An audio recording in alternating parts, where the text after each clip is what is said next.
हाँ जी। वालेकुम सलाम। भाईजान महीना हो गया हस्पताल च रहा है, हुण पैसों की गुंजाइश काई नहीं, तो हुण अग्गा मोड़ हस्पताल चला जाना है। मरीज बैठा चेक कर सकते हैं। इनू डेंगी बुखार दसे ने, पैसों की गल है ना। छूए की फौत हो गई, लाए तो आ गई भी पिछा कौन आई कल हुण मोड़ लाए बई। हाँ हुण मोड़ बच्ची भी रले आई, ओदा इलाज ही चलता पाया कि बच्ची फौत हो गई है। 8 साल की बच्ची आई, ਇਹਦੇ इलाज जोगे हुण पैसे के नहीं, तो हुण फिर इनू ला जाना। मेहरबानी करो थोड़ी जी, असा इलाज करवा सका। बड़े परेशान हैं, पैसे इनके ही ना। मरीज घर पे है, अगे बच्ची फौत हो गई, बच्ची रले आई, दोवां का इलाज होंदा पिया।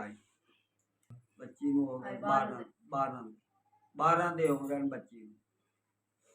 तेनू हज करावे, मेहरबानी तेरी। अल्लाह तेरे बच्चों की खैर करे, जेड़ा तू साडी सपोर्ट की है, मेहरबानी तेरी। दवाई ली सी आ 5000 रुपया है जी, एदी बार दवाई असा लवनी है।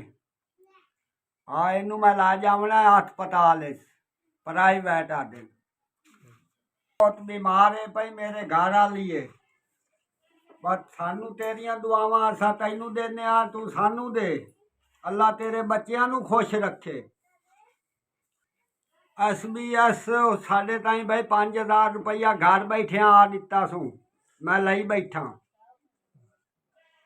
ताला तेनू खुश रखे भाई, इस तू ढेर देवे तेनू अल्लाह ताला।